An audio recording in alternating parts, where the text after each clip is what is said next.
Good evening. I'm Nancy Nienhaus, and I work at the Center for the Study of Values in Public Life. And it's my great pleasure to welcome you on behalf of the Center and on behalf of the Office of Ministerial Studies to this event tonight.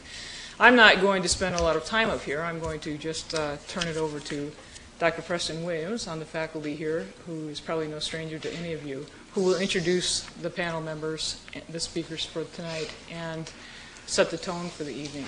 But I just wanted to say how happy we are that you've taken time out of a busy schedule, especially to the students. I know that things get busier as we get this late in the semester, so a warm welcome to all of you. Dr. Williams. Good evening. Like Nancy, I'm going to be very brief. We have two speakers, both of whom through their lives have made their witnesses to love, justice, and reconciliation. And they're going to speak to us briefly out of their rich experience of countering oppression and suffering and bringing the cycle of violence to an end. Pumla Gobodo-Madikizela was a member of the South African Truth and Reconciliation Commission, a commission that went beyond simply the finding of truth-telling and accountability. The commission that pushed to the place where one had a revealing of the depths of what it means to be human. The most remarkable thing about the commission, I believe, are the stories of forgiveness offered by the victims, even as they repeated the drama of their tragedy to the commission.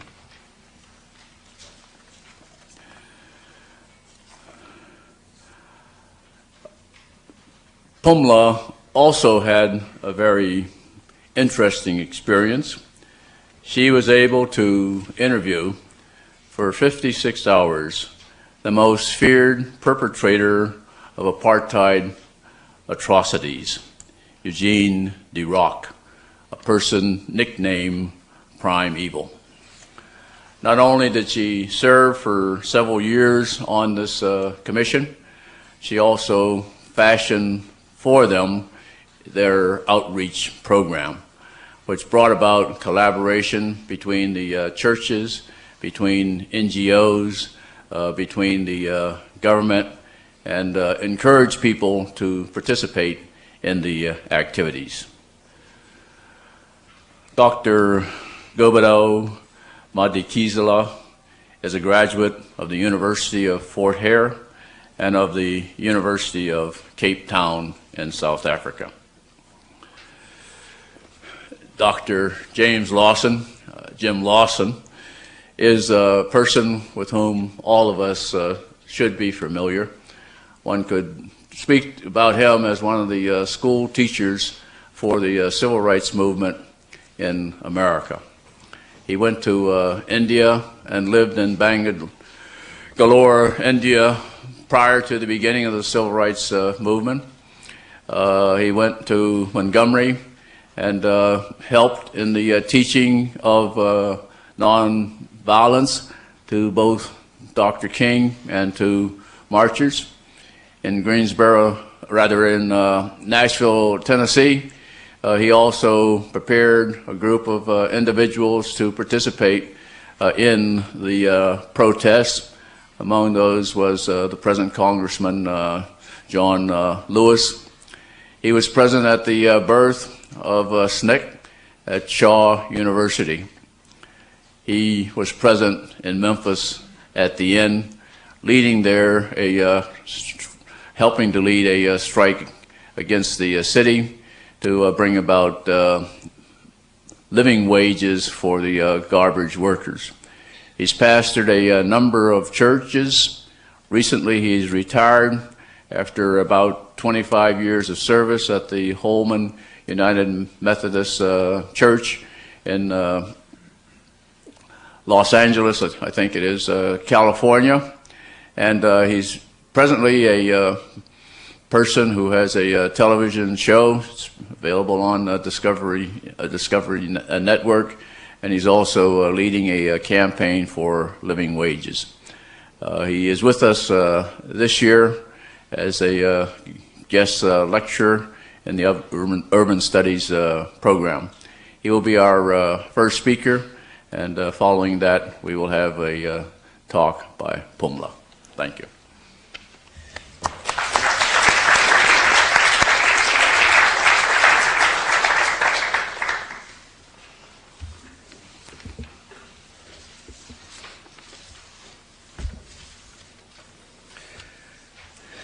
I have to admit that tonight I'm kind of dazed and groggy for some odd reason. It may be because Boston, beginning of the springtime, has had me sneezing most of the day. And I've taken a couple of tablets to try to offset it. And those have lowered my immunity to the sneezing itself, and whether it does any good tonight, I'm not sure. But in any case, I'm delighted to be here and to visit with you and to be a part of this panel tonight on human rights and the struggle for justice, a huge issue that one can never satisfy in a few moments, and an issue that is, of course, obviously still with us. I've made some random notes. I'm going to try to follow those and appropriately try to address the larger theme. I'm not sure if we know the significance of the Truth and Reconciliation Commission of South Africa.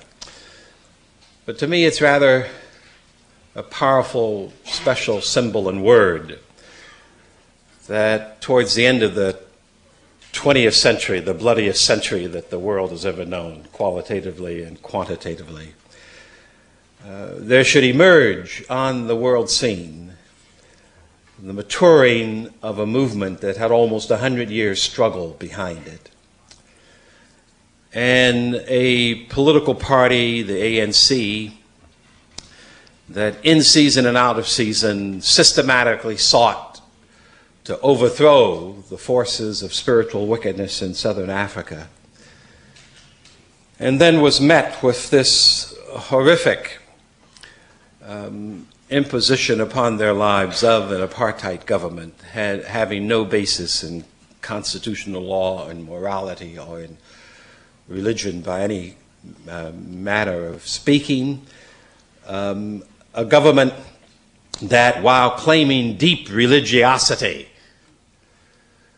inflicted upon its people murder both as actual murder and murder as structural poverty, and murder as an ideology of near fascism, all nevertheless in the name of Western civilization, in the name of Christianity, in the name of, indeed, also of democracy. And yet, out of that, a people relentlessly struggled to resist. And in that last decade, the last 9 years of the 20th century, there emerged that ANC, called in the United States communist, for all of its life, literally, strong in a vision of forming a non-racial society and a democratic society and liberating their people from illiteracy and poverty and brokenness. And there emerged astonishing people. Pamela is certainly one of those people, but Tutu and Mandela and just a whole range of people, known and unknown, who said to the world, we seek to form our nation, and we know we cannot do it on revenge and animosity and repeating the cycles of violence that we have experienced, and thereby creating the TRC as an effort of getting the whole country to look at their past, especially their immediate past, and to see if there's some ways that they could lance the wounds and start a process at the same moment of healing. That, I would suggest to you, is absolutely unknown in the annals of Western history, or in the annals of the 20th century, or in the thought of the superpower, the imperial United States. Absolutely unknown. Wouldn't it be an extraordinary movement if that example could sow the seeds for the 21st century, turning back cruelty and violence and militarism, and racism and sexism, and structural poverty and greed, and opening up the possibility that the 21st century will not repeat the history of the past, but suggest and promote a completely new history. I have been astonished from day one by the emergence of the ANC as the party and the right to organize the government. I've been astonished, though I have followed them for 50 years personally. I have been astonished by the people and their spirit of a different future. And my own hope and prayer is, of course, that that might become the model for all of the world and model for our own nation. Though it must be said that their effort to approach the past with a holistic moral and spiritual understanding and a very human sense that multitudes of people, unknown to many of us, I'm paraphrasing what might have been their words, multitudes of people, many unknown to us, have been vastly hurt by this whole struggle. And how do we help them think about not the pain, though the closures on those pains are arduous tasks for each one of them, every family. How do we help them to begin to do the closure and to move to the task then that is their greatest task, namely to turn South Africa into a place where every family and every boy and girl will have a chance for life. To do the education, the removing of illiteracy, and the many obstacles. That's their great task. And I can't personally, from my own stance, but not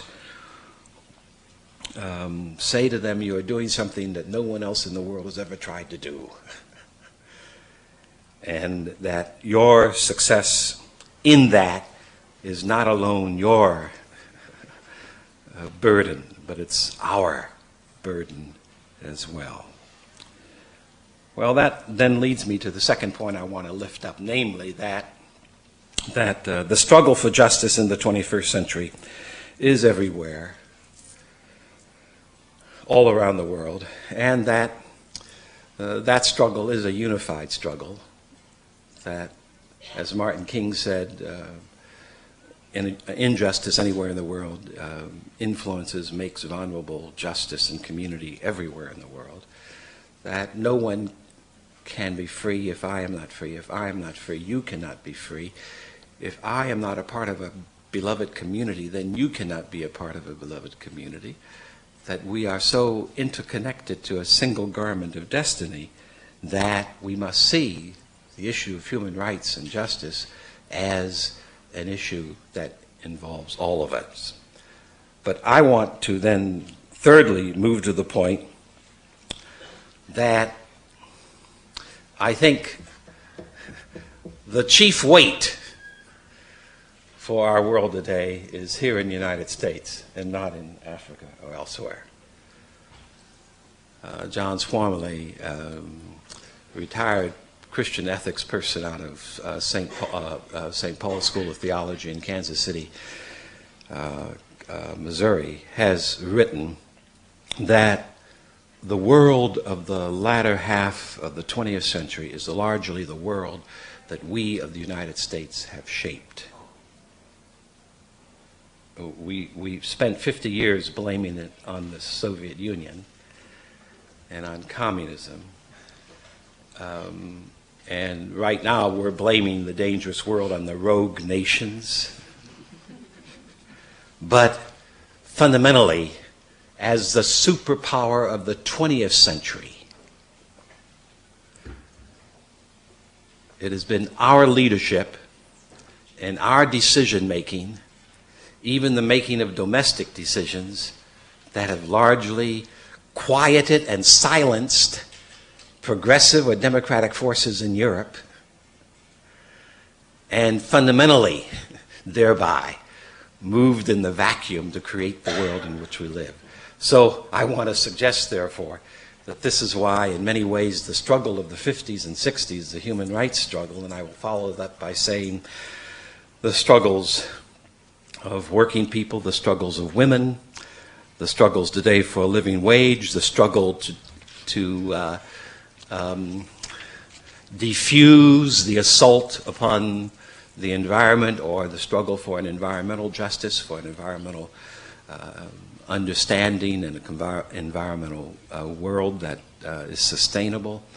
That all of those struggles in the United States are critical because they are what's necessary to perhaps change this superpower's inward attitude towards itself, and perhaps create the possibility that we can make a difference in the 21st century. The movement of the 50s and the 60s did have great gains across the nation, across the world.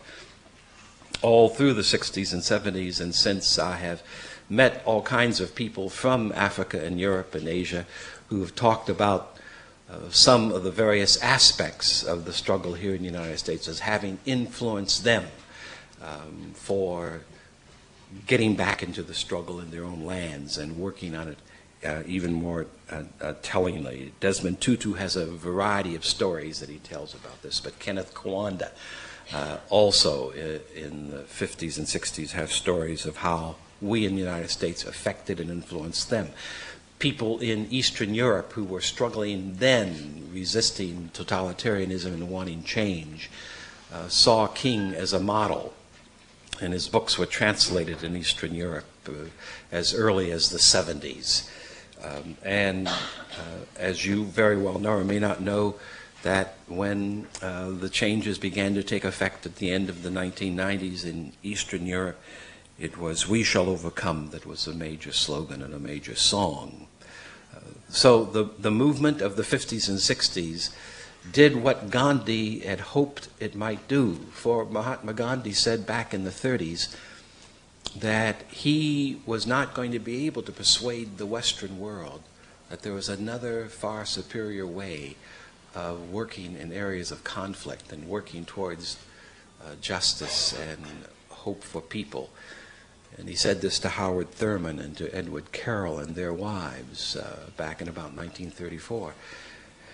And when Howard Thurman asked, what message should we take back to the Negroes in America, Gandhi replied that perhaps it may well be that the Negroes in America, who could so appropriate nonviolence that they could put it in the center of the attention. And in a way, I think that was prophetic, but in another way, I think it was rather phenomenal that in the belly of the superpower America, with its military tentacles and economic exploitations in literally or almost every country in the world, there should rise up a movement that said no to the violence, even the structural violence, but said yes to the possibilities that we could move this nation in another direction. It must have been phenomenally successful, more so than what any of us have ever imagined. Because today you have an administration, well, let me say it the way I wrote it initially. Today you have the Bush-Trent Lott forces of tyranny and fascism that have committed themselves in all kinds of hidden conversations and public places have said that their task is to reverse every decision on behalf of the quality of life of the American people from the time of the New Deal to the present moment, and to limit government away from even its own preamble, the constitutional preamble of the Bill of Rights, limit government to the protection of the wealthy and the powerful and the property, and to limit its huge power to the task of preserving the right of American business to go anywhere in the world and exploit any people they want to in the world, and to demand from those people being exploited fealty to the national interest of the United States. You can read the literature yourself of their statements. They say over and over again, we'll reverse every decision. We should not be surprised, because they began to do that back in the 60s as the movement began to take up strength and power. They began to scheme and plan how they could one day reverse the gains, and how one day their agenda, a colorblind society, would be on the front pages of the papers and would be the public issues, not the issues of justice or human rights or the eradication of racism and the like, but their issues, abortion, traditional family values, who have almost literally no meaning in the United States whatsoever. They will be the issues around which even the churches will grow silent in an awareness of a different set of agenda, a different set of issues. So it's a world largely shaped in the United States, which makes the struggle in the United States all the more critical and crucial. And I want to say that the great issue, in my judgment, for human rights and justice in the United States is arousing sufficient number of white believers in the United States to an awareness that their backs are against the wall, and that while now they may feel relatively safe with the law and order society and the national security state and all the rest of it, that the numbers of people going in the prison and the rest of it is going to one day leap across the present limits of poverty and color and youth to include then many folk who don't meet that stripe at all. Some of you may or may not know that in 1983, when President Reagan was seriously considering in the National Security Council and the Cabinet an invasion of Nicaragua,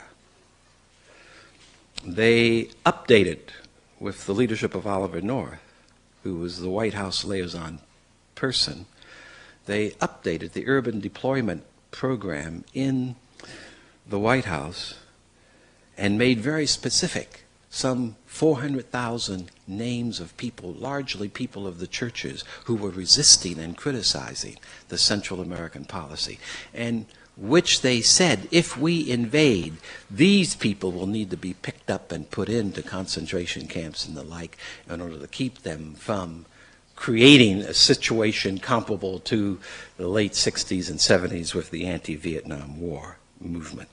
How do we persuade ordinary people of faith in the United States that at this stage of life in our country, government is not a friend for the beloved community, but an enemy.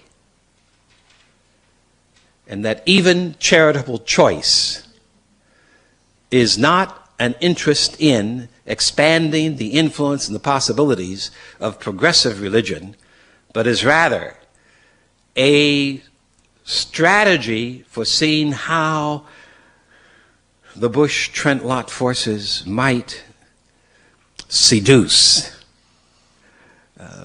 sufficient numbers of folk in the religious community that they will join the government in being the defender for a status quo of hurt and not become critics for the possibility of a larger society and more democracy and justice. Two things, it seems to me, have helped to bring us to that point. First of all, the assault of the religious and political right on the sensibilities of the nation, their Goebbels syndrome of lies and lies, which they have used in many, many elections across the country, and their ideological insistence that this country is a theocracy and we must return to that, and that it was not meant to be a society of pluralism, and it was not meant to be a society of democracy. And the second major force that we are up against is the fact that since World War II, the corporate model of power and how to get things done is now the model that is in the heads of many, many people, even of the churches, and who think that, as an example, in Los Angeles, think that our educational system, our Los Angeles Unified School District, 700,000 students, an $8 billion budget, think that the only way that that system can become more accountable is if a businessman is the superintendent, and if indeed it is more corporate privatization of educational functions can happen. The mayor of Los Angeles is in that camp and is doing everything he can do, in fact, to become the new superintendent of schools when he leaves office at the end of this year. For that very purpose, that corporate thrust and assault, so that it's the model even that we in the churches use. Assuming that there are no good models that would come out of the world of the Spirit, or the world of theology, or the world of biblical understanding that can help us understand our mission and ministry today. So what this means to me is simply this, that we have to be prepared to recognize that the struggle ahead of us is fraught more with pitfalls and potential hurt and danger than the struggle behind us. And that if we learned from the last 30 years that we have not had the maturity to know how to structure movement and struggle locally or nationally, that one of the tasks that we need to be about is through a study of people's movements around the world, and especially in our own country, figure out how we do justice struggle better than any previous generation anywhere in the world. And that brings me to my final major point, that in the struggle for human rights and justice in the world today, there is no substitute for the exploration and experimentation with creative nonviolent political action and the theories of political change that a realm of literature of the last 100 years have now made available to us. That we of religion need to get rid of any of our notions that little bits and pieces of violence or violence in various forms have validity. The 20th century does not demonstrate that at all. No major push of violence in the 20th century created a climate for either more justice or more openness of society or more of the community anywhere in the world. And I challenge you to look at that for yourself. No push of violence in the 20th century produced change on behalf of the quality of life for sizable numbers of people, period. There's no possibility that by joining the cycles of violence, we in the United States are going to attain the end of poverty or the end of racism or sexism, materialism in our time or in any time in the 21st century. So I push hard to say that religious people need to do a lot of praying and thinking. Most of all, we had better purge ourselves of any kinship with the national security state and the many, many forms of violence that whole effort has taught us for the future. And in this sense, then, I maintain that the movements in the United States are our greatest models. In the 20th century, the women's suffrage movement. In the late 20s and 30s, the movement of working people for unions, massive enterprise that demonstrated how things can change. And in the 60s then, in the anti-war movement, but especially the movement that was symbolized by Martin King and Fannie Lou Hamer and a host of others. Our study of them, our look at them can help us, perhaps then, to see what's required in the 21st century. And then my final word is that as we sit here today, Cincinnati shows us that the struggle is far from over, that in spite of how much we have been able to see change, that in the midst of the change, there's also been, in rural areas and urban areas, not change, but a greater hurt imposed upon tens of thousands and millions of our people of all colors and kinds and creeds and origins. That's largely the administrations of the last 20 years have not seen them, have not heard them. A struggle for human rights and justice in our own country, in our own day, must make them visible. Because I do contend that if we can make them visible, a huge array of American people will want to correct the wrong and move the country in a different direction. When all the prisoners in the country are crushed underfoot, when human rights are overridden in defiance of the Most High God, when some are cheated of justice, Jeremiah said and asked, does God not see it?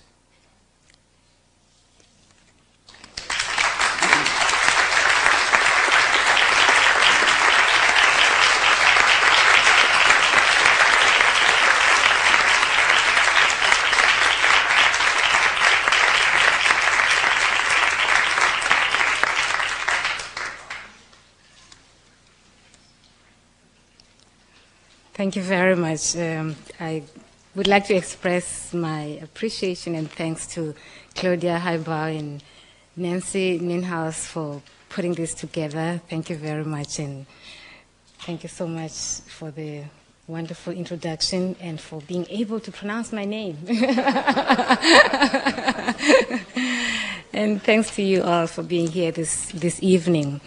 I want to sort of start where you ended with the Cincinnati incident, because I've wondered myself about those kinds of incidents in this country, and wondered especially about the associations that happen in African American people's minds. In other words, not so much the event itself, the specific event, the killing of the black youths in Cincinnati, but what all of that brings up in memory for African Americans, the history.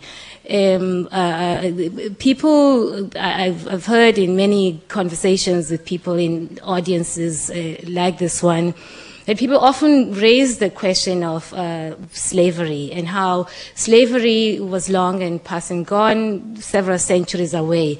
But what I find that people forget is that although that is true, how slavery was transformed, or how current, present institutions have been transformed from slavery into something that mimics slavery for African Americans, is probably what is critical. It's the memory of that experience, not as in direct experience of individuals concerned, but as it is brought down and taken down, passed on from generation to generation.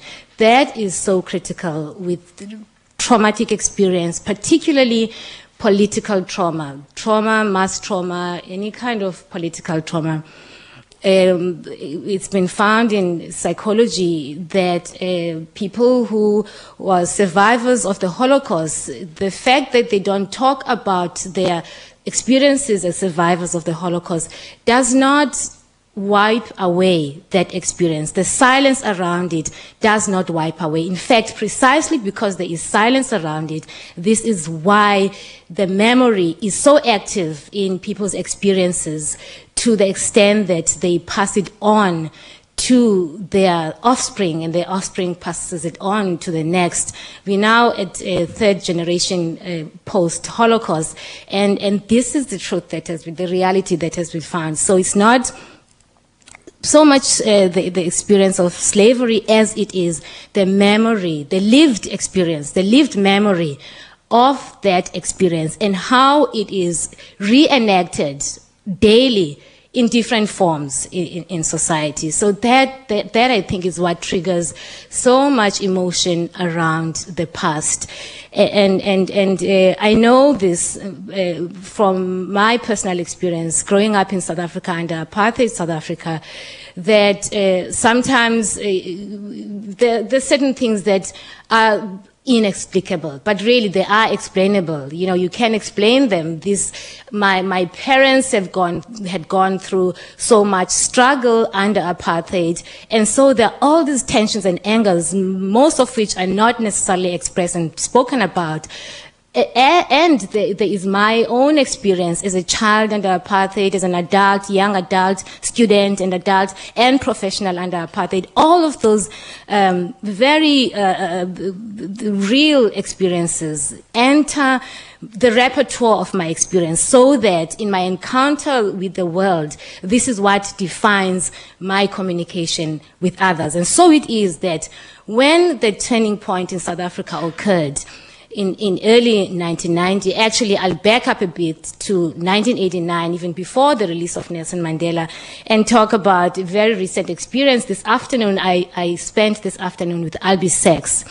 Now, does anybody know who Albie Sachs is? Now, Albie Sachs is a constitutional judge in South Africa, in the South African court, and he was very involved in the drafting of the new constitution in South Africa.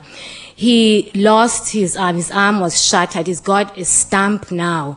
It was shattered by a bomb that was sent by the apartheid operatives. Albie Sachs is a member of the ANC, and he was in exile when this bomb was sent, and it was a car bomb, and it shattered his entire arm. So he walks around with this stump.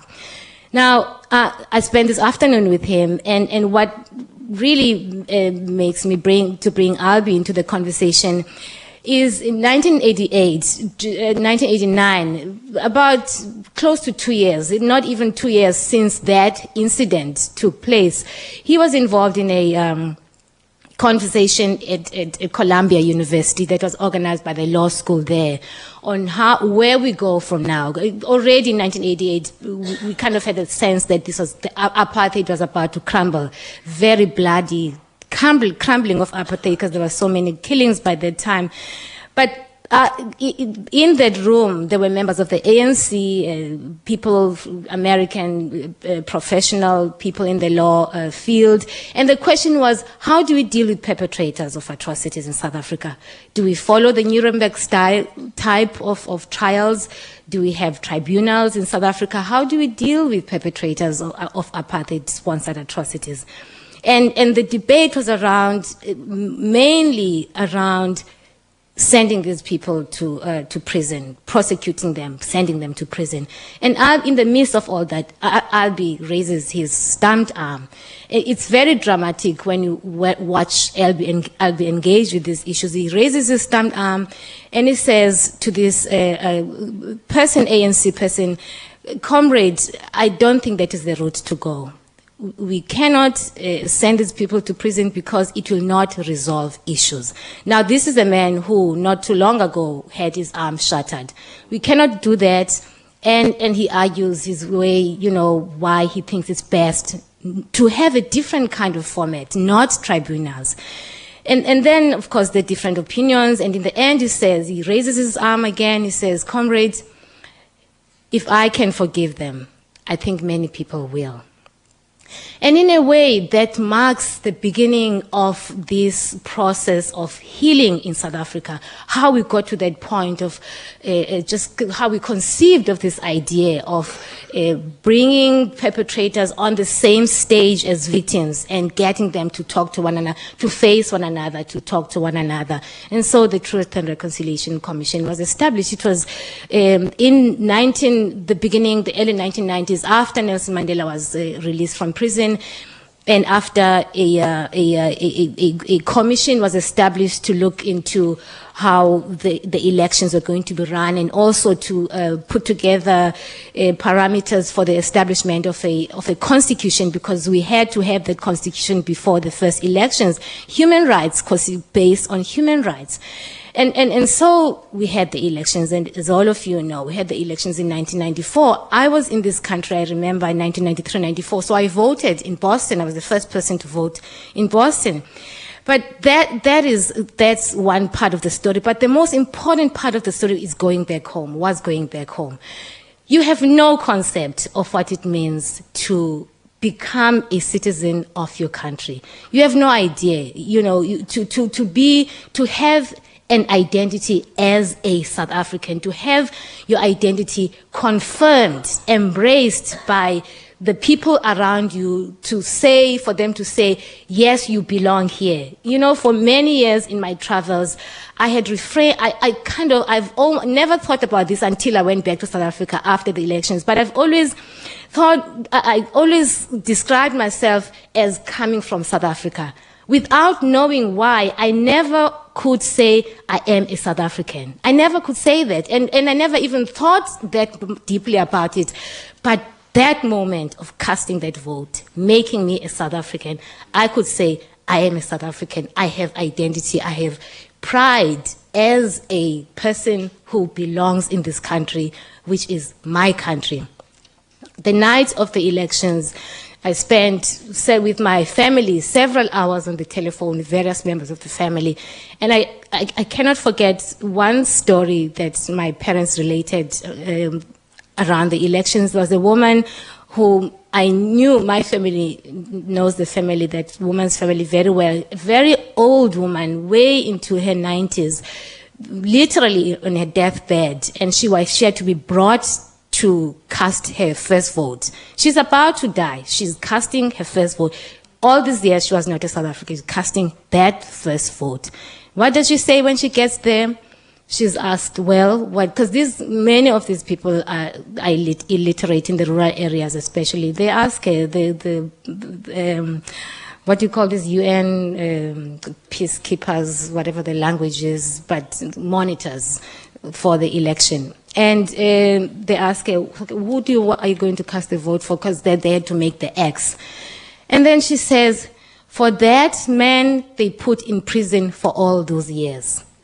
She did not remember, it didn't matter to her what the name is. That man they put in prison for all these years. The man who is the embodiment of freedom, the embodiment of all the struggles of people in South Africa who had suffered for all these years, that man who was in prison for all those years. And indeed, he comes out to continue the struggle, but in such a very embracing and peaceful way that it shatters all our understanding about people who have been traumatized. What we expect normally is vengeance. You come out, you suffer so much, these people ill-treat you, so when you come out, as all these leaders do, many of these leaders do, they are vengeful. They incite their followers to mete out vengeance on those who had oppressed them. But this man doesn't do that. He says, let us come to the table, all of us, and let us look each other in the eye and rediscover the humanity between ourselves. And that is what the Truth Commission was about. The Truth Commission was, in part, a stage of healing. It was a stage of healing for all South Africans to move with the witnesses vicariously as they told their stories of suffering. But at the same time, it was an opportunity for South Africans to look one another in the eye and to say, I see your humanity. Please look at mine and see my humanity. And that is the essence of this process of trying to rebuild a society. That is the essence of what it means to pick up the pieces from the country that has been ravaged by so much conflict of violence. Many people, when they talk about human rights and justice, the notion of justice means one thing for many people, in many people's minds. It means taking the person to court to be prosecuted and to be sent to prison for whatever, for life preferably. But what the Commission did was to redefine the notion of justice. Redefine the notion of justice as something that is not only about punishment. It gave a new language to the whole process of justice, a new language that enabled us to find humanity in these people who had committed these terrible things, and gave them an opportunity to reclaim their own sense of humanity. Because if they are put on stage, they have to testify before a commission. It shames them, first of all. But most importantly, it forces them to look deep into themselves and to see the evil in themselves and to take responsibility, acknowledge and take responsibility for what they did, and therefore be transformed by it. Not many of them did that, of course, but the fact that there were some who were able to look deep into themselves and to rediscover their humanity, to rediscover and reclaim and proclaim their own humanity. That is the moment. That is the gravity, where the gravity of the moment lies, when you share a common idiom of humanity with the person you used to hate. Now, does this mean that people have to forgive? Of course not. Doesn't mean that people have to forgive, but does it mean that you have to, that allows you to take a step beyond where you are? Yes, it does. Why? Because when you know, you have a face, you have knowledge, you know who did it, you know why, and they are able to say, I'm sorry, and meaning it, that enables you as the sufferer to take that first step towards healing. That, for me, is what human rights is about. Human rights is not the international tribunals. Yes, they have their role to play, because there are people, we have to give people a right to go through the feelings of revenge. That is also important. You can't deny people that, in as much as you cannot force people. You cannot prescribe forgiveness. Forgiveness cannot be prescribed. Forgiveness is really on the shoulders of the perpetrator. It is the perpetrator or the people who are associated with oppression who enable those who have been oppressed to forgive. So the burden is on their shoulders. The burden is not on the victim's shoulders. The burden is on the one who has done wrong to open the door for the victim to say the words and to express in their heart that they do forgive that person. There is always that place where you feel you cannot, there is no way you can forgive this people. There is no way that you can forgive this terrible, there is that place in many people's hearts that how can you, I mean, it's always, you can see it in our own astonishment when we hear stories of forgiveness. The first question is, my goodness, how could they? How do you forgive in the face of tragedy? How do you say to someone who has murdered your loved one, I forgive you? Do you mean that you forgive them for killing your loved one?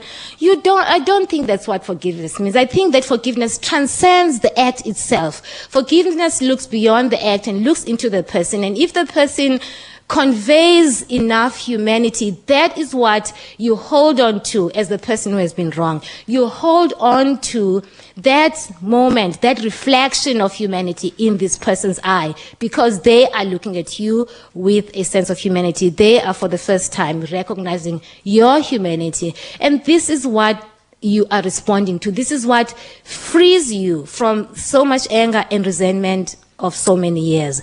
It releases you from all of these feelings and allows you to take that first step. Although it is a very difficult first step, but at least you do take it, because you don't want to just give forgiveness when you are not clear. You don't want to forgive, first of all, because these are such terrible things these people are talking about. But you want to know, why did they do it? But how do you know why did they do it? Without understanding. So you want to understand as well. But again, how do you understand when the acts that are being retold are so abhorrent? These terrible things. How can you understand a human being murdering your parents when you are 4 years old and then burning their bodies, which is what these people did? How do you understand that in your mind? There is a desire somehow to draw a line in the sand and to say, where you have been, I cannot follow you. Your acts just supersede what I know to be the limits of human behavior. So it's that difficult moment. Yet, if you don't forgive, then you're closing the door to transformation. Because when people express those words, you allow the other person to take the steps towards transformation, because it is a release for them as well. They bear their souls before you. You allow them, you draw them in, so to speak. You are readmitting them into the world of moral humanity. You say, yes, you can come and join now that you are expressing this humanity. You are readmitting them into the world of moral humanity. But so if you don't forgive, you're closing that door. But also, I think it is also usurping the role of divine justice if you don't forgive. But again, it's so complicated, because you don't want to say, present it as a prescription that this is what you have to do. But still, when you do that, you are opening so many doors, because the focus is, how do you transform this society? You transform it by looking into one another's eye and recognizing one another's humanity. That is what human rights is about, as far as I'm concerned. Just another Albie story to end my conversation. I asked Albie to do I'm working on a book this year. So I asked Albie if he would consider doing a foreword into my book. So we start this talk about him doing my foreword, and Albie Sachs, and he says, well, yeah, he will, I will send him the book, and when is it due? And so I said about January. So he says, well, there's no commitment, and he says those words, there's no commitment. He will read the book in January, and he will consider doing the foreword. And then we continue the conversation. Then I tell him, way into the conversation, that I grew up in Langa Township. This is a township near Cape Town where my parents lived, and we lived as a family. And I said, oh, I didn't know that you grew up in Langa. And then he tells me these wonderful stories of him going to the township as a little boy, selling newspapers, being this solitary white boy in the township and hanging out with the township boys. And then just shortly after that, it's about now time for me to go. So I said, okay, I'll send you maybe one chapter, and I understand that this does not mean commitment on your part. You're just gonna read the chapter. He said, oh no, I am committed. And of course I don't remind him, what he said earlier. But as I'm driving back, he is at Brandeis. So as I'm driving back home, I was thinking about this. This is something. This is about identifying. It's about identifying with others as well. This is so important that now suddenly he was identifying with me. He remembers he had these wonderful memories of his small little boy in the township where I grew up, and this connected us so immediately. So there is that connection as well. And so I think that part of the struggle in South Africa is for white people it's for us to get that common place where we share a history, we share our repugnance, our, what we think about this past history. And so therefore, for white people to be personally offended by apartheid, not to make these excuses and rationalization, but to be personally, to look back and to feel personally offended by apartheid. That is the moment when there will be then an identifying with and moving along with this period of transformation that we have in South Africa. Thank you.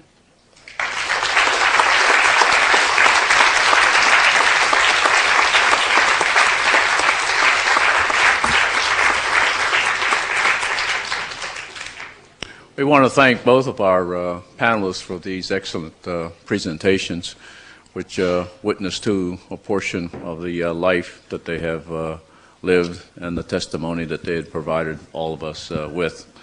We're going to permit them to address a question to each other if they so wish, and then we will have some questions from the audience. But Jim, Pamela, would you want to ask each other a question or make a comment? Well, I had my question. My question at the start of my conversation was really around this issue of whether part of what's going on in the U.S., particularly among most African Americans, is the history, that history brought on from the past, and how that history has kind of continued, not in the original form, but in different structures and different institutions, and all the other things that happened, Jim Crow that happened after the slavery was abolished, and other experiences of African Americans of being excluded in a society that they would like to embrace as theirs, but still feel a little ambivalent about embracing because they didn't belong. I think that you put it beautifully when you said it in your opening remarks, that it's the lived memory that keeps getting acted out in daily life, and that exactly is true. When, a lot of people like to say, well, lynching is over. Well, but Timothy Wilson was shot and killed in Cincinnati. What is that? 4 people are killed a week in the United States by police.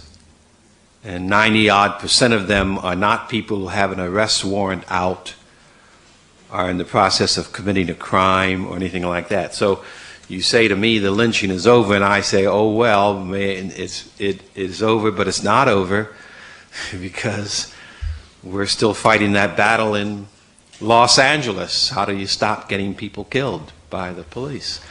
Then 75% of our working people in the black community work at the bottom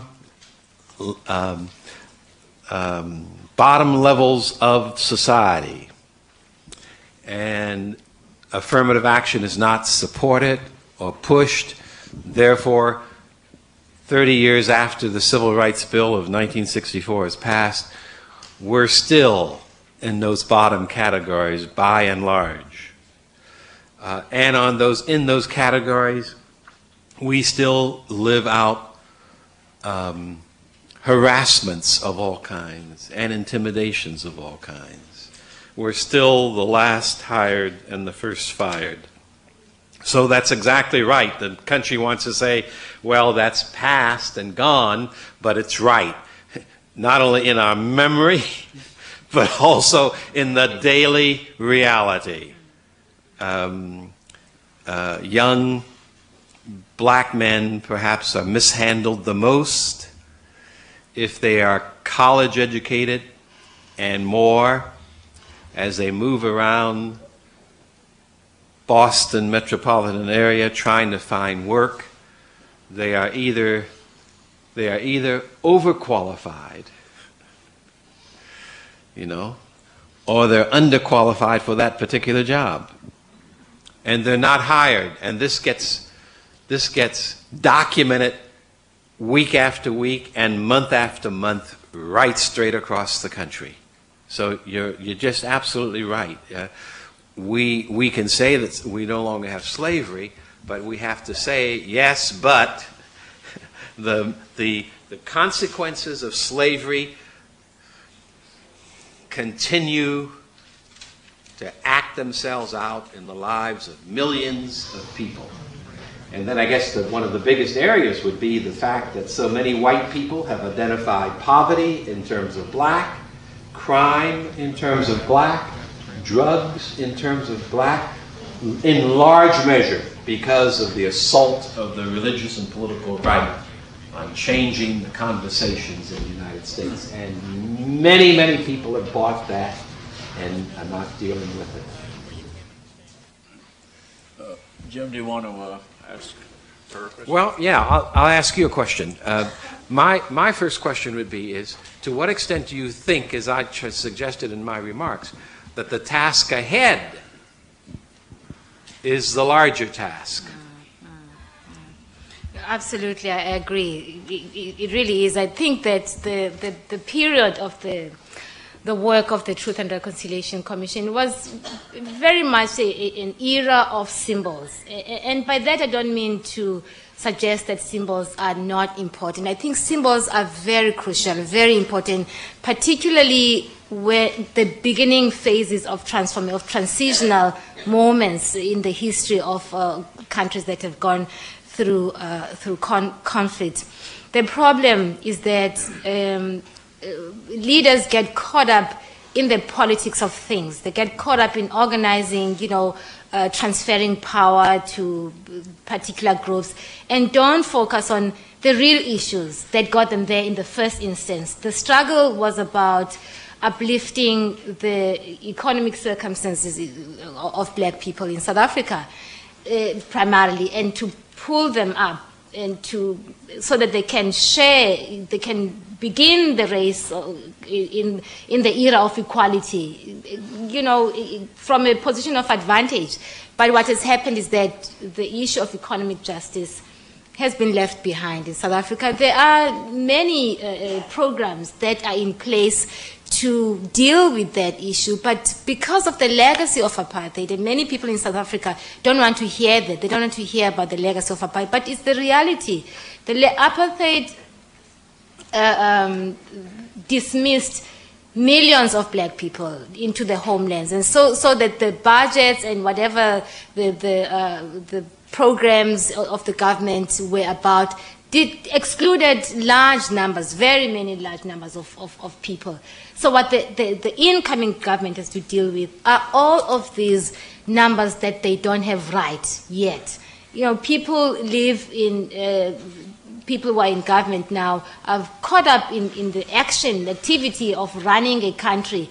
And they don't know what happens to an ordinary people in the township. What happens to a black woman who, every day, what happens to her when she wakes up every day and then she's faced with a sick child who may be suffering from AIDS, or a daughter who is raped by a neighbor? What happens to that woman? Where does she go? Is there a clinic? Can she get health service? Can she get, if she phones, can she get the police to come immediately to help her?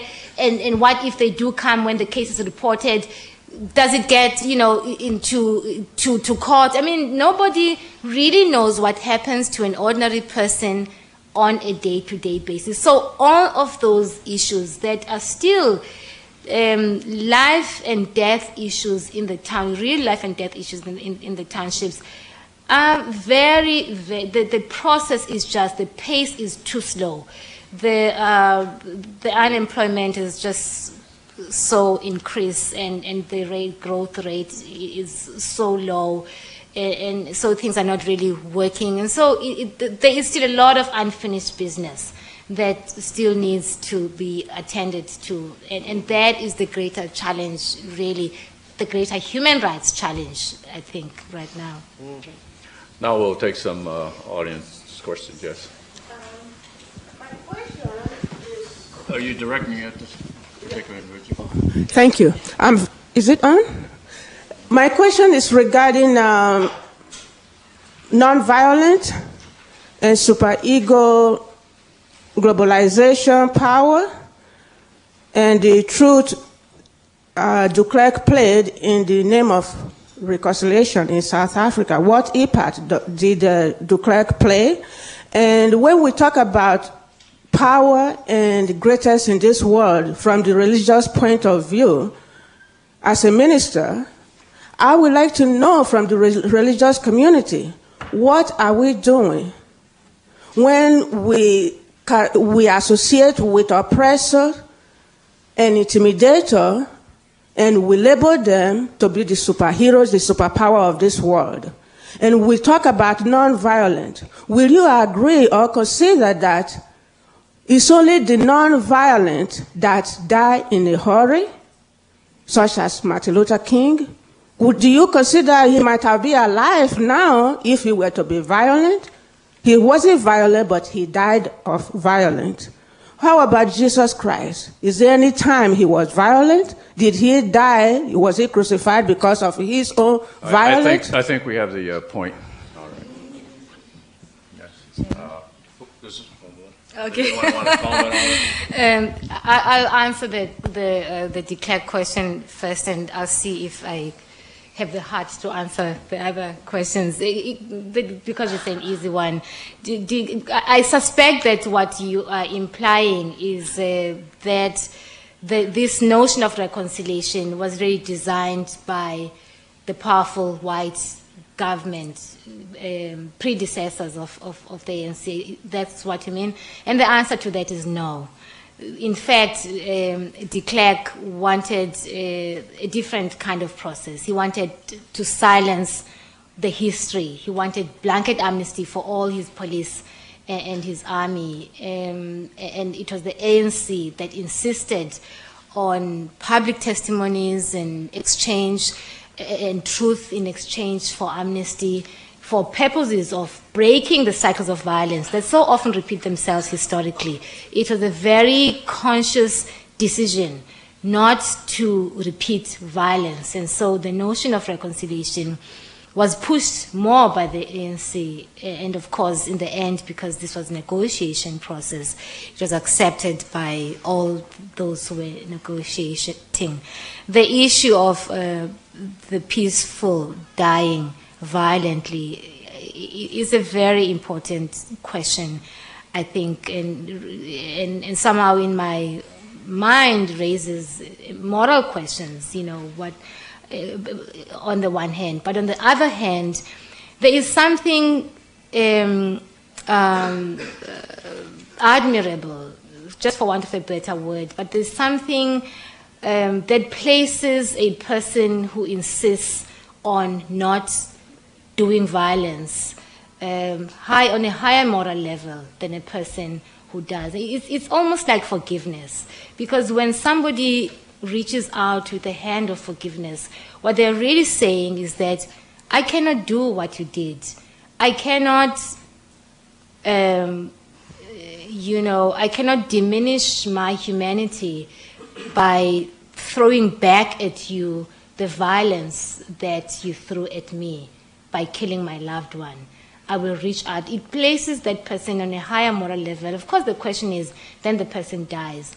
But history judges this incident, these events, because who is a better person? I mean, when you think about it, you know, what are the moral dimensions about these positions? You know, maintaining a peaceful kind of approach and having behind you a history of murdering people.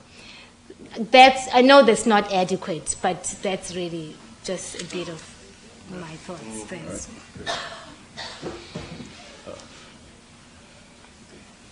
This is a question for Dr. Lawson.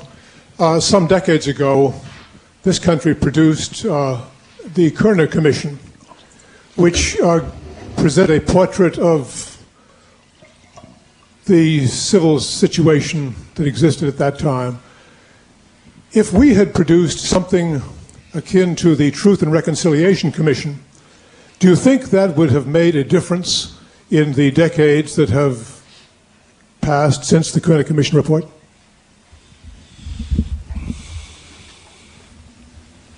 Well, what would have made the difference back then in those days at the Kerner report would have been to pick up what the movement of the 60s were saying then. That is, we called for a Marshall Plan for America. We called for guaranteed family income instead of welfare.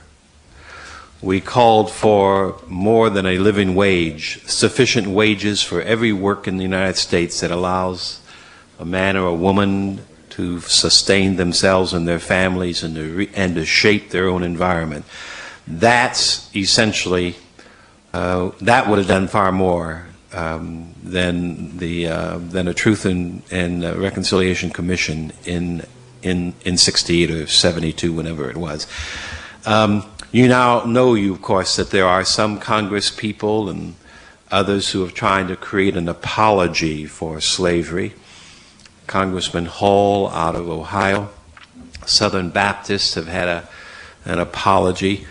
But I have to tell you that it seems to me that if you're going to apologize, the way to apologize is for the country to develop a national will that we will become a non-racial, non-sexist, non-violent, just society. Are you aware that at no time in the history of this nation has there been a will to simply see to it that every child get a quality education everywhere in the country? Never has there been that will. Trent Lott, I keep saying him because he represents how far the movement has come, his movement has come. Trent Lott in Mississippi has always opposed quality education for poor children and black children. Always. He has a 50 years history. Texas never has thought that Mexican American children or black children or white poor children were worthy of being educated thoroughly. Never. So I maintain that reparations and apology will do very little good short of a transformation of the national will and the movement of the national will to put the emphasis upon those priorities that lift the quality of life for every boy and girl everywhere in this country. Only that will do it, in my judgment. A question in the rear. Hi, thank you very much. I have two questions. The first one has to do with language and something that confuses me both in South Africa and in the US. How everyone is using the same language these days to describe their investments in moral struggles, which are in fact quite different. I would expect that the senator in, or is it Trent Lott? Yeah. Trent Lott. I would expect that he would use the same, I mean, I would like to hear him describe his lack of commitment to quality education for poor children, meaning the language people use to describe their lack of commitment tends to sound very much like the same language that people use to describe a heartfelt commitment. And it's piercing through this language, which I think is all of our jobs as critical thinkers, and finding ways to dissect it, to organize it, to redeploy it. Sorry for the military. But to really be able to think critically about it and its use. That's the first, I guess that's more of a point. The second thing was about a radical difference between your talks in terms of the role of government. I mean, in Pumla's talk, there's really a sense of working with government and that the rebuilding of community and of a community of justice is really based on including government as a partner in that. Not an uncritical partner, a partner not to be critical of, but a partner. But in Reverend Lawson's talk, it was so blatantly clear there was a very antagonistic and sort of, boldly so, stance toward government. And yet the visions of a just society in both your talks were somewhat similar, I expect. So I would like you, if you could both address the issue of ends and means in building a just society, that would be great. And also, if, specifically in terms of President Bush's faith-based initiatives, are you saying that you would take no part in principle in those initiatives? Thank you. The difference between, I think, between here and South Africa is that we have a government that is invested in transformation. In fact, the very definition of that transformation hinges upon that process of government transformation, this government coming into power. I don't think I would have spoken the way I have under apartheid and an apartheid government. So I think that's a very critical difference. Very good. Well, these are good questions. All of the questions have been excellent.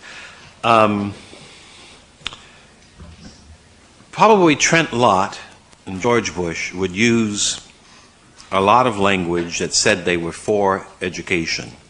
George Bush has certainly done this. But I think that from my perspective, the issue is not the language. When you are the most powerful person in the world, theoretically at least, we have to judge George Bush, Trent Lott, on the public policies that get passed, on what the budgets look like and what they do, not on their words.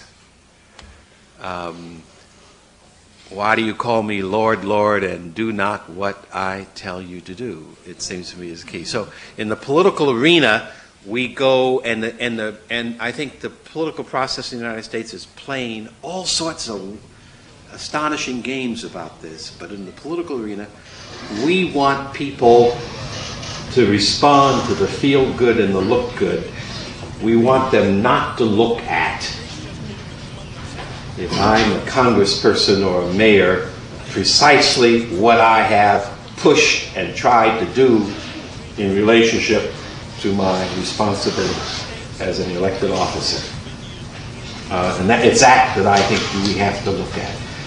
The religious right has coded so much of their language in words that have allowed many well-meaning religious people to think that that posture is a posture that is faithful to Jesus of Nazareth. And they have mastered what I call the Goebbels syndrome. And it is a stark lie that is undermining democratic values in this society and making the society more divisive than ever before, at least in my own lifetime. And yes, I think that the way many governments in the United States are operating, and there are some exceptions, the way in which many governments in the United States are operating, they are the enemy of the common good of the people they have responsibility for, on a local level, on a state level, and a national level, which is all the more urgent, therefore, that maybe South Africa is another model, that the ANC managed to struggle and work long enough that they could create a new political entity that could become the government and continue their movement towards transformation. I think our country, I think our Constitution and our Declaration of Independence says government should be the friend of the people for the common good. We're going to take two more questions, and one is over here. And we'll take this gentleman. The mic's being brought to you. How are you? Good, Dr. Lawson. Nice to see you. Thank you, good too. Yeah. 17 years ago, That's right. when I arrived in this country, Dr. Lawson, I would not have been able to survive doing graduate work in Los Angeles if you had not rescued me, literally, only because of you and your wife and the church, Holman Church, that I was able to survive all that I found in terms of race and racism in this country. And I just want to say thank you. Thank you very much. I'm telling my little kids a whole lot about you, hoping that they will meet you someday. My frustration is that after 17 years and playing a leadership role in the United Methodist Church in this country, I wish I can say things have gotten better. But I'm frustrated that, in fact, things are getting worse and worse. And one of the reasons is that one of the ladies who just asked that very important question just hit the nail in the right spot.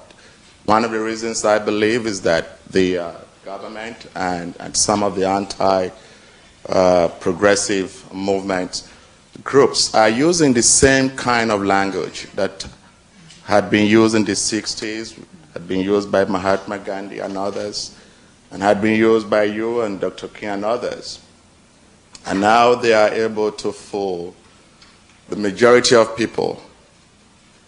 In most cases, most of the images they use are the same images the civil rights movement used. And so I am not surprised that people can be fooled. My question is, I do know that usually the majority had never been able to make any lasting change on a society anywhere. It had always been the minority of people, sometimes one man or one woman, who would be taken as a troublemaker who would make a positive change. My question now is, what method do you think we can use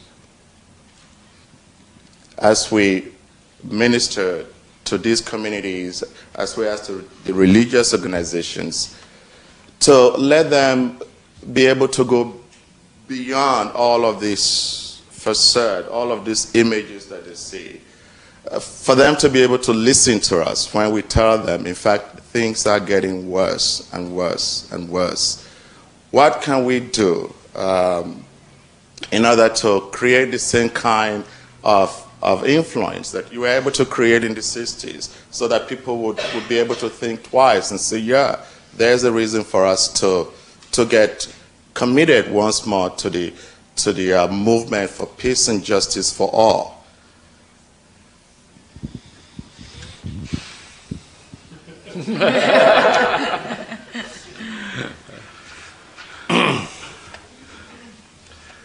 Well, I only touched upon what I feel is our biggest task. I think let me say it another way. Number one, I think that there are more people who want change in the United States than at any other time in my life. There are more different groups that are operative in more areas and more issues than ever before. But part of the problem is the problem that Cincinnati is facing. Police killings, and apparently no community group tries to put in place a way that will involve a protracted struggle, maybe a long struggle, by which the police can be reformed and the killings stop, and the black profiling and so forth stop. And this is a common issue, and that's across the country. It's one of the reasons why I feel that people must study our own past and take out of the women's suffrage movement, out of the working people's movement, out of the movement of the 50s and 60s, the kinds of planning, strategizing, recruiting, organizing, mobilizing, setting goals, setting strategy, and then launch in many different levels those struggles. I think that's the critical. The problems are there, and there are a lot of people angry, but helping people find a methodology is, it seems to me, critical. And then we're so weaned on violence in the United States. When you start talking about, well, there are some other ways of handling conflict, we immediately identify nonviolence in certain ways that are simply not relevant to the history of the last 100 years, and we think therefore we're taking on some methods that are irrelevant, when in fact they're the most relevant methods possible, far more relevant than what we know. So it seems to me that only the kind of digging in to look at how we have brought changes in this country in the last 300 years, and then updating them and imagining new possibilities for the 21st century, can we as a people then find massive resources for the next steps. Right. You have the mic? I don't. Okay. No.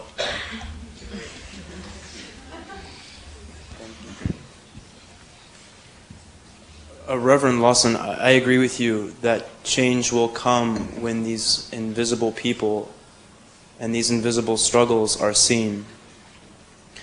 But I'm wondering that how this can happen when we don't know that the man who was shot in the back in Cincinnati was guilty only of traffic violations, and that we won't know about the evils discussed by the FTAA this weekend. It won't be publicly advertised, and I don't know if the paper that I've been writing on has displaced families in Thailand. So it seems that the atrocities and the evils have been so hidden and covered up by our media, by our government. How do we bring these realities to life and for ourselves and for our communities? I want to ask Pamela if she would tell us how in the apartheid government ANC and other forces for change kept information before the people. It had to be a huge task. It's particularly because that's exactly what governments do when they want to silence criticism and opposition. They work in very subtle ways. Now, South Africa was probably the extreme end of that, because there were agents of the state within the mainstream newspapers. The South African Broadcasting Corporation, the television stations were owned by the government. You know, when I was at university, we used to have an expression in my language that said, went this way, that informers are alive, they're in your porridge, they're under the bed. That was the extent to which the state informants were really active, because from the 1970s, the state had informants everywhere, which meant that they got the information before we even knew what we were doing. The informants were already there with the information, and then they silenced whatever we wanted to know before it came out, or they, manipulated the news so that it is presented as something other than what it actually is. But how did we know? I think it's really basically the fact that you know that you are oppressed. You don't need information, to know that you are oppressed. So you act upon your lived experience of expression, of oppression. So that is what drove the struggle. It was that knowledge that there is a better life than this, and therefore fight for it. And even with I think you're right in raising these questions about what is the truth about the killings in Cincinnati, because then you have so many stories, the official version, that these people were drunk and drive, there were other, offenses, they were being chased for something else. You will find those. Sometimes there are those stories mingled with what the truth is. But you know what the basic truth is about. And I don't think that it necessarily needs to be advertised. But I think that conversations like this, so that everything is on the table constantly, so that it cannot be avoided. There is no way of avoiding truth once it's on the table. If there are public conversations, ongoing conversations about these critical issues, so that we don't wait for an Amadou Diallo incident in New York to start saying, oh my goodness, racism in the States, and then we wait for Cincinnati to say, oh, it's still there. So we really, the issue is that these are the truths about society, our societies, and how do we ensure that we prevent these things from happening. And I think we prevent them from happening by making the conversation, common language among people, so that there is an awareness about it. There is nothing as dangerous as people who pretend they don't know the truth, first of all. And secondly, people who really don't know what the truth is because they are blinded by other experiences. And those usually are the distance that people have from the real life experiences of those who are suffering. Distance is such a safety net. You read about it in the New York Times. You don't really know. We are not in Cincinnati. So we talk about this today. It's so critical. It's such a hot topic. But then what? Something else happens from Thailand. Then we are grabbed by that story from Thailand. So I think that ongoing, the challenge that we have in all of this society, our different societies, the challenge is, let us have these conversations among one another. Let us bring people together. They are painful sometimes because it is not comfortable to be identified with a group of people who are doing the wrong. And as it happens in these conversations, guilt is aroused. It's kind of natural, but we need to be very sensitive, very gentle with one another. So, because when you want somebody to understand, you don't want to alienate them. You want to bring them on, to say, look, this is how life is for this person. Can you get yourself into their place where they are? And then I think understanding is that moment where history can shift, I think, because then you can understand clearly what is going on with the person. Well, I want to thank our participants for bringing us the truth that we need to become more sensitive to, aware of, in order that we might also move in the direction of reconciliation. I want to thank also the Center for the Study of Values here at Harvard and the Urban Church program for bringing these people to Harvard, because they are not permanent residents of our community. They've come to us from California, South Africa, respectively, and we hope that they will be with us, and we will have more than simply a memory. Thank you for coming, and I hope that you'll be able to push further your own projects and help to develop that will for justice that Reverend Lawson has spoken about. Thank you. There's a reception.